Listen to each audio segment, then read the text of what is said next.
Amnesia: The Dark Descent reinvigorated the horror genre back in 2010, but it had to go through many hurdles to accomplish that. It was renamed twice, went through multiple concept revisions, one of them was even inspired by Super Mario, and what's worse, it was plagued with numerous budget issues to the point that ever completing the game seemed unlikely. It even almost caused the entire studio to go under. Despite going through a horror experience of their own, the small team at Frictional Games kept believing in the project and delivered a truly sensational horror game that's still talked about today. Development on Amnesia began in late 2007, when the 4-person team was still hard at work on Penumbra: Black Plague, the second installment in the Penumbra series. Back then, the Swedish studio wasn't doing great financially, so they couldn't afford to take a break between games. In other words, the team needed to come up with a new concept to work on right after Black Plague would hit store shelves. Even though they didn't immediately have a solid idea, the 4 developers agreed that work on their next game had to be streamlined, since creating their previous games proved to be too hard of a task for a studio their size. Additionally, the team had grown a bit tired of making games like Penumbra that were very story and puzzle heavy, and instead wanted to focus on an idea that incorporated more gameplay mechanics. Not only would this make development easier, it would also help them pitch the game to publishers, since it's easier to explain how fun and interesting the game mechanics are than it is to convince them how great a story might be or how complicated a puzzle is. In February 2008, when Black Plague was done and released, Frictional Games unfortunately didn't have a new fully realized game idea yet. Some of the basic technology was up and running, but there was no concept for the artists and designers to work on. Luckily, Black Plague did well enough that publisher Paradox Interactive approached the studio to see if they were interested in making an expansion for the Penumbra sequel. Frictional Games didn't hesitate. An expansion meant they could keep the entire team busy, while also being able to set aside enough time to brainstorm for their next big project. It was quickly decided to stay within the horror genre, as the developers felt this was a genre they were most comfortable with, and would give them the opportunity to apply all the knowledge they collected from working on the Penumbra series. Interestingly enough, the team's first instinct wasn't necessarily to go bigger and better, but rather to take a few steps back and consider how they could make things simpler. They thought about how their previous titles never had much replay value, because of a lack of gameplay mechanics in each environment. The player would solve a puzzle in an intricately crafted level, perhaps receive some story exposition, and 2 minutes later move on to the next environment. Because of this, the developers never got much use out of their time spent designing and programming various levels. Therefore, the team wanted to try and see if they could ditch most of the puzzles, and instead come up with more interesting gameplay that was based on mechanics that could be used in multiple ways.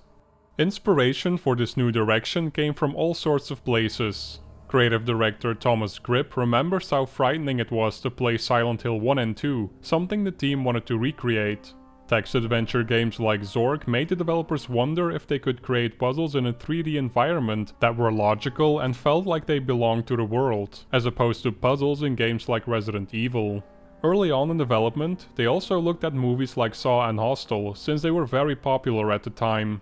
The slow, minimalistic build-up that's present in the final game is inspired by older movies like The Haunting.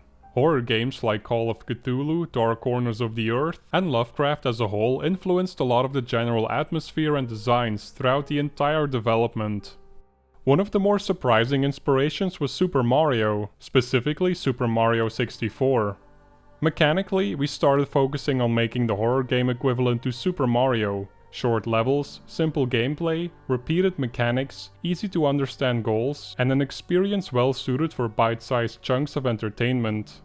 Early design documents had examples of the player being stuck in a cell, with someone else being chained up against a wall at the far end who might have important information for you to progress the game. In order to get to that person, you have to avoid or disable a bunch of traps. Along the way, you might pick up power-ups, secret notes, and other rewards. Paradox Interactive liked the initial ideas, but wanted to wait with signing contracts and providing funding until Penumbra Requiem was released. Around spring 2008, the studio applied to the Nordic Game Program, a government program that grants money twice a year to game developers. Any additional funds the developers could get their hands on would be a big help to fully realize their vision. They wrote the title Lux Tenebras on the application forms, which is rudimentary Latin for light and shadow.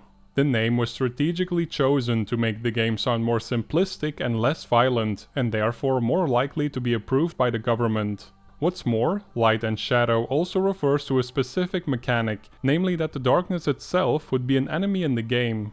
The player would have to find ways to activate light sources such as candles and fireplaces to stay safe from the darkness. Furthermore, they also had ideas to build puzzles around this specific mechanic. This concept was inspired by an obscure PS1 game called The Note that Thomas never played for himself, but he did read about it in some walkthroughs. The game used similar mechanics, which sounded really cool to Thomas. Despite this connection, Frictional Games was almost immediately dissatisfied with the title for multiple reasons, one of them being that it was nearly identical to Penumbra, which roughly translates to the area between light and dark. During summer of 2008, the studio got the news that they were approved for the Nordic Game Program and received 40,000 euros to spend on development. A huge relief for the developers and provided some much needed motivation. That same summer, the team had to go into crunch mode to finish up Penumbra Requiem, which was slated to release in August. After Requiem's release, they were now finally able to shift their full attention to the project that would evolve into Amnesia: The Dark Descent. By the end of the summer, the team had finished the core engine features, very basic gameplay mechanics, and a simple version of the level editor. While the developers had retained the physics interactions from Penumbra, pretty much everything else couldn't be more different from their previous titles, and more closely resembled Super Mario 64.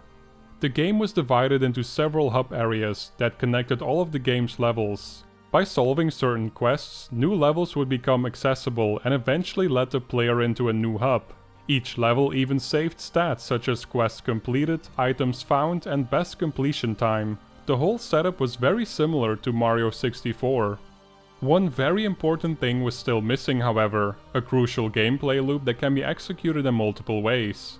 This was by far the hardest task the studio faced throughout development, and many of the things they tried ended up not working. The light and darkness gameplay felt very artificial and forced, sucking away all the atmosphere that a good horror game is supposed to have. The stark contrast between light and dark areas just wasn't working. A good example of a mechanic that sounded great on paper, according to Thomas, but it didn't actually make for a good horror game once they were testing it. This setback prompted them to try a more Penumbra-style approach, where the levels behave more like mini-games and the player has access to weapons and other tools. Around the same time, the story was taking shape and featured a secret society doing strange things inside a castle in the 18th century. When fall came around, the studio started negotiating with publishers to see if they were interested in funding the concept. Paradox Interactive was still on the top of their list, but the team wanted to keep their options open. They were still trying to figure out if they either wanted a fully financed deal, meaning no IP and lesser royalties, or if they could partially finance it themselves with a bank loan, which presented a much greater risk. By the end of 2008, the prototype originally pitched for the Nordic Game Program was completed, and the title Lux Tenebras was changed to Unknown. Thomas Grip admitted the new name wasn't great, but thought it would suffice. While the new prototype provided an efficient way to add more content and incorporated most of the basic gameplay, playing it just didn't feel engaging according to Frictional Games. Despite this, the developers convinced themselves that adding more features would fix the problem down the line. To add more bad luck to the mix, the studio had trouble finding the right publisher to partner with. In the end, they decided to secure a loan in addition to getting funding from Paradox, who were very happy with this outcome considering they had to invest less money and still get the publishing rights. However, nothing was officially signed yet, and by the time Frictional Games needed the funds from Paradox, the studio found themselves unable to secure a bank loan. This meant renegotiating with a very upset Paradox Interactive, and the developers were lucky to still secure a deal with the publishing company. In the spring of 2009, the team was experimenting with combat, but none of their ideas were working out. The general concept was for combat to be a last resort for the player, something that sounded good in theory, but was very difficult to accomplish in execution. Frictional Games also felt many people would see the combat as subpar compared to other games, which ultimately convinced the devs to scrap it altogether, simplifying the design of the entire game in the process. The contract between the studio and Paradox was signed in April 2009, but less than a month after, the developers were unfortunately forced to break it. Frictional Games, along with their current project, were at a breaking point. All of the studio's money was nearly depleted. Enough was left to pay for another month of salary, but then that was it. They would either have to start making preparations to absolve the entire company, or quickly find another way to gather more funds. Frictional Games chose the latter, as they weren't giving up on their project just yet. Their first idea was to make the game a lot simpler so they could release it quicker. This involved changing the control scheme so that it was entirely controlled by mouse, and to create more of a point-and-click escape room scenario. However, it didn't take long for the studio to scrap this idea entirely. The team started feeling desperate. Finding some kind of financial backing did not go much better. Banks were still skeptical about the project, angel investors did not understand the project, and publisher interest was low. I actually started to prepare my CV to look for job opportunities. Just as everyone at the studio was about to give up on the project, something unexpected happened with their previous series. In June 2009, Steam offered a 75% discount on the Penumbra collection, and even though Paradox Interactive owned the digital rights to Black Plague and Requiem, Frictional Games owned the complete rights to Penumbra Overture. As a result, the studio would receive over a third of all profits from every sale. Their expectations were low, but in a shocking turn of events, the weekend-long deal sold more units than the combined lifetime of all Penumbra games. It was the stroke of luck the studio needed, and by cutting salaries in half for all employees, they were able to keep production going for a while longer. The money from the sale still wasn't enough to finish the game though, so after feeling inspired from the Steam sale, the studio decided to create their own sale of Penumbra, with Linux and Mac versions included. Profits from the sale matched the income from the Steam sale, and now, at least financially, the studio had completely turned things around.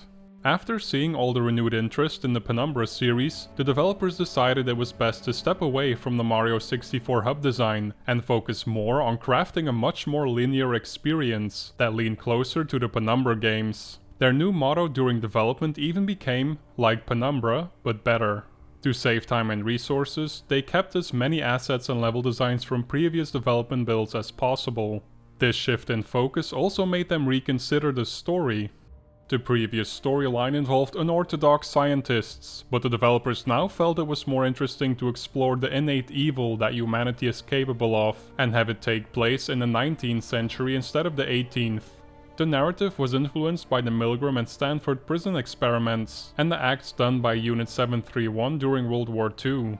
Sadly, the main writer wasn't interested in this new direction, and parted ways with the studio. This new beginning for the project also came with a whole new take on the gameplay. The developers were still keen on preserving as many of the Mario-like features as they could, but as everything progressed, less and less of these mechanics made sense for the new direction. As mentioned before, one of their previous ideas involved designing puzzles that worked with light and darkness, and the team wanted to see if they could perhaps rework that into something else. This eventually sparked the idea for the sanity system that's present in the final game. If the dark couldn't work as a gameplay mechanic for puzzles, perhaps it could still affect the player somehow. Losing sanity was something that's been in games before, but Frictional Games felt inspired and wanted to test how it would affect their own game. Experimenting with the player's sanity opened up the imagination of the developers, and made it easier for them to build scarier environments. The team expanded the sanity system to the point it became the most important part of the experience, and it was even intertwined with the story. The protagonist has a phobia of the dark, and will become mentally unstable if he stays in the dark too long, or if he sees anything unsettling like monsters or corpses. Lower sanity causes the player to move slower and obscure the surrounding environment, making it more difficult to escape certain situations. If the player doesn't take care of its sanity by using potions or staying in the light, they would eventually die and have to reload. Unfortunately, it was very difficult to find the right balance for this gameplay mechanic. Either testers were really good at avoiding the dark completely, and therefore much of the scary atmosphere was lost on them, or people would have a lot of trouble avoiding the dark and had difficulties just progressing in the game.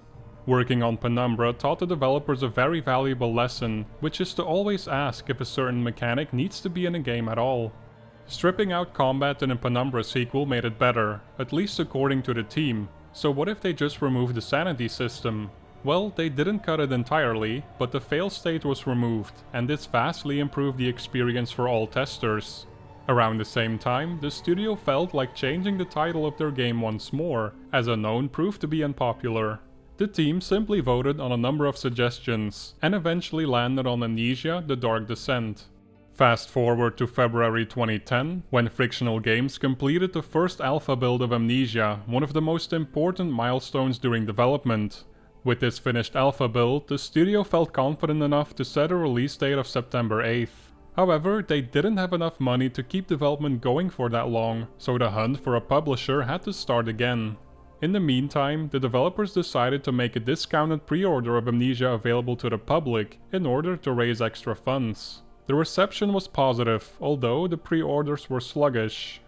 Fortunately, the team was able to secure a deal with Russian publisher Snowball and 1C Soft Club the following month, and received the necessary budget to complete their horror experience. According to their calculations though, they would almost be completely broke by the time Amnesia would be released, so it wasn't an ideal situation. However, another sale would save them yet again in May, when a humble indie bundle with Penumbra Overture packaged in went live and sold extremely well. To keep the momentum going, Frictional offered discounts of Penumbra Black Plague and Requiem, and also lowered the pre-order price for Amnesia. When all was said and done, they had more than enough money to survive until Amnesia's release, and even well beyond that. As mentioned earlier, the gameplay of Amnesia was going through a big change. Instead of delivering a Mario-esque horror experience, the developers wanted to create a game that was much more emotional and mess with the player's feelings. Lots of already implemented features were cut because of this. For example, a progress bar for each level and the heavily used coins were both scrapped. The number of items per map were also reduced. Lots of these cuts and changes were a result of the studio's very limited budget, which forced the developers to come up with more creative solutions to simplify all the game's aspects. Throwing out combat, implementing an interactive physics system instead of creating detailed animations, backtracking through the same areas, these were all things that were mostly done because of budget constraints and a limited number of people working at Frictional Games. Many people's favorite monster, the Water Lurker, is yet another example of this. The monster was supposed to have its tentacles and other details come out of the water, but it ended up being much easier to just create some water splashes. It was only afterwards that they realized cutting all those corners actually improved the overall atmosphere and the player's emotions during gameplay. Not knowing what the Water Lurker looks like or what it's capable of, for instance, conjures up a much scarier picture in the player's mind than the developers themselves could ever create. What's more, by removing more and more features, the devs also noticed that players were starting to focus on the smaller details, like scary background noises. Freeing up the player's attention caused their imagination to run wild just by hearing the slightest sound. The unknown is often much scarier than having a firm grip on the rules and knowing what's to come next. Once the developers figured this out, they started to double down on this concept and wondered how they could push the imagination of the player even further. The sanity system at this stage in development was merely there to improve the atmosphere by triggering certain visual effects and, outside of slowing the player down, didn't actually impact gameplay whatsoever. It simply needs to give people the illusion that they're slowly going insane. Of course, the player doesn't know this, and the studio decided to keep it that way. At no point does Amnesia explain the exact consequences of the sanity system, and people are left guessing. In fact, Thomas admitted they went the opposite way and lied to the player to increase the tension and make people believe that sanity is crucial to staying alive. There's a hint in the game that says, if you go too insane, monsters are going to have an easier way of finding you. This is a lie. There is no logic at all like that in the game, but we're planting an idea into the player. Running out of sanity doesn't trigger a fail state, and instead causes the protagonist to pass out for a moment, regain sanity, and continue as normal. But because the sanity mechanic is so obscure, the player might think it was just a close call, and that they'll surely die next time it happens. Dying from low sanity is simply not possible, however. Thomas explained that it's not very common in game design to hide the gameplay rules from the player, let alone give them false information so they think how a certain mechanic works. In the case of Amnesia though, it couldn't have elevated the tension and horror aspect more. A few months prior to the game's release, Frictional Games was working hard to get a preview build ready for gaming outlets to try out and write preview articles. Since they had no budget for marketing, the team was solely relying on the strength of the game to generate good press. This led to mostly positive opinions, but also revealed an issue with the sanity system. Critics agreed that the sanity potions that regenerated the sanity meter were ruining the atmosphere of the game. After taking another close look at how it affected the overall experience, the developers removed the potions entirely just weeks before launch. Amnesia: The Dark Descent was released on September 8th, and both critics and gamers alike loved Frictional Games' unique take on the horror genre. It's safe to say the team couldn't have been happier.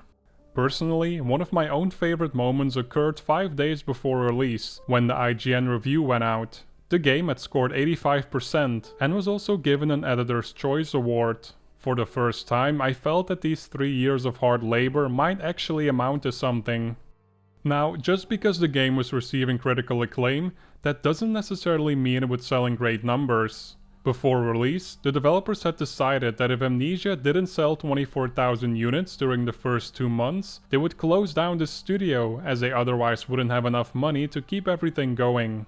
Of course, Frictional Games is still around today, and that's because they sold more than 34,000 units after only a month.